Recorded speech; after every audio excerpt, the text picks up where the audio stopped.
guys doing? Smell from the Defense Coalition. I'm back again with another video. Today what I want to talk about is the Avenging Angels Revolvers. Now, despite many rumors to the contrary, guns like these were not as common.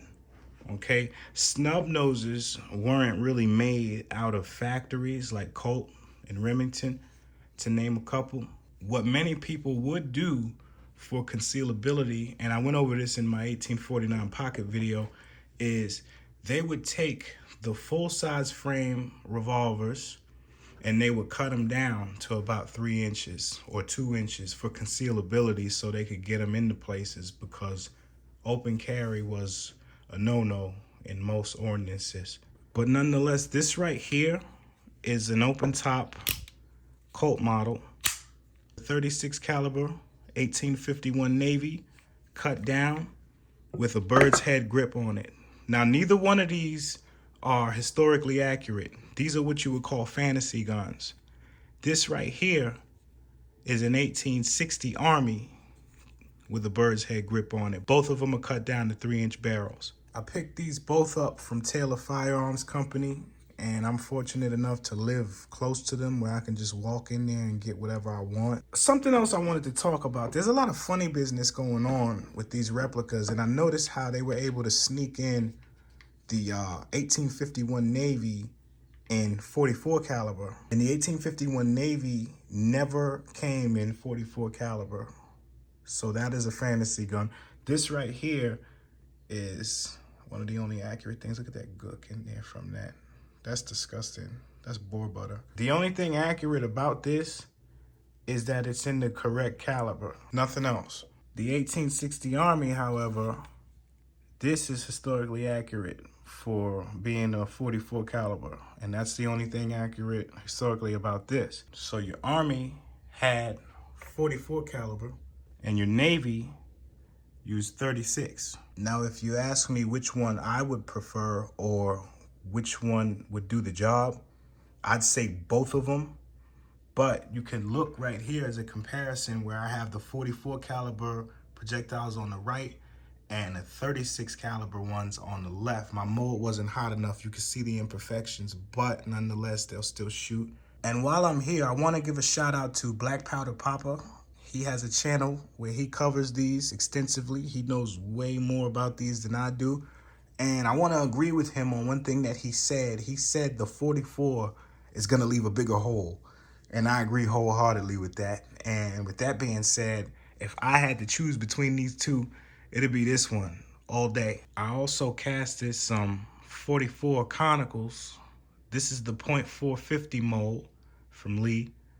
Now, the Remington likes these. Remington New Model Army. That's the size you want to get if you want to cast Conicals for that. I wouldn't use Conicals in a defensive situation because of the over-penetration. These are going to penetrate. These are going to punch right through somebody, and it's going to dump all of that energy into the wall or something, whatever, or whoever's behind them. In defensive situation or not, you are responsible for it. These right here, on the other hand, I don't care if it's 44 or 36 caliber, these might as well be hollow points because they're going to dump that energy right into the target, and that's why they're perfect for defense. And I'm going to go with round ball each and every time. Me personally, I don't carry the Colts for defense only because I would say cap jams, but that's not an issue because you can change these nipples, or cones if you want to call them, with slick shot nipples, okay? And once you change those out, that's pretty much gonna eradicate your cap sucking cap jam problem. Cap jams are when your percussion caps get stuck in the action and come off of the nipple and you're unable to fire that next shot. Now, your Remingtons are not gonna do that. I'll choose the Remington. But back to the only reason why I don't carry these. I don't carry these out because where I live, in my state, it is illegal to travel with a firearm loaded in your vehicle if you don't have a state-issued permission slip. I'm not getting that, okay? And these would be a pain in the neck for me to have to knock that wedge loose, pull the barrel off and extract the cylinder each and every time I get in and out of the car. I'm not doing that. I just rather go with the new model Army. That way I can quickly change out the cylinders. Only reason I don't carry these. Other than that, I wouldn't mind putting on some slick shot nipples and carrying these. I could see the law changing pretty soon. Shout out to Governor Jim Justice. He's put so many pro-gun bills in place for the state of West Virginia, and I'm happy about that because just 2 years ago, prohibited persons weren't even allowed to have these. These were considered firearms. So what he did was match federal code, redefine the word firearm in the state constitution to match federal code as to not be more restrictive than federal government. They also passed 4 gun bills in under an hour, and all of these things were passed without conversation. So definitely huge shout out to Governor Jim Justice for the Second Amendment Preservation Act. Oh, and by the way, the Second Amendment Preservation Act ensures that no matter who comes into office after him, it can never be tampered with. So that's a huge victory for the state of West Virginia. Basically, he wants it so every West Virginian has the right to defend themselves and their God-given right to the Second Amendment of the United States Constitution. But enough about that. I love these Colt model guns for what they are. This one just has a sweet, smooth barkeeper's look to it. I love it. They're for the card table. These are old, nostalgic, beautiful pieces. I love these guns so much. If you can't tell, look at it. These right here would be your ace in the hole. Get you out of a jam for sure. These are for short distances, up close, and personal protection. 36 caliber, you can see I have a Lee mold for it.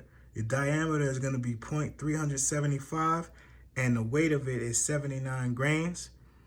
And as for your 44, look how chunky those are. As for your 44, the diameter is 454 and the weight is 140 grains. So just picture that, 140 grain bullet flying out of here. Now, keep in mind, with the cut down barrels, you are gonna lose some velocity.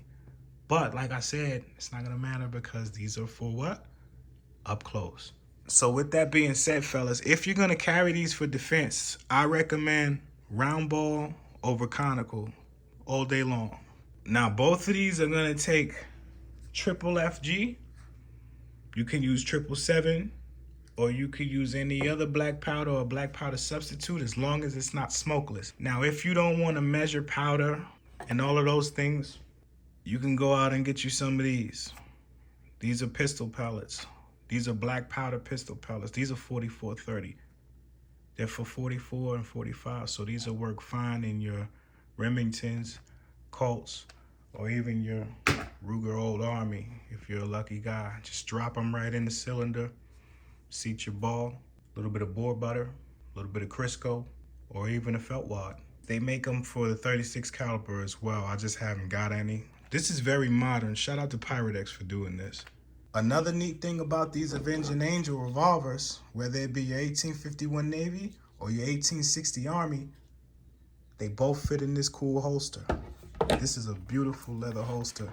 I got this off of Amazon. It's pretty pricey, but if you're into this kind of stuff and you love it as much as I do, it's well worth the price. I'll drop the link for this down below. I also heard the Pieta Ace fits in there. I'm fixing to find that out pretty soon. I'm not gonna hold you guys too much longer. You guys stay safe out there, stay blessed. I love y'all. Thank you guys for supporting the content and watching the videos. If you like what you're seeing here and you found it helpful, please be sure to subscribe and like and share this video. It's Mel from the Defense Coalition. Stay safe, don't get into no shit.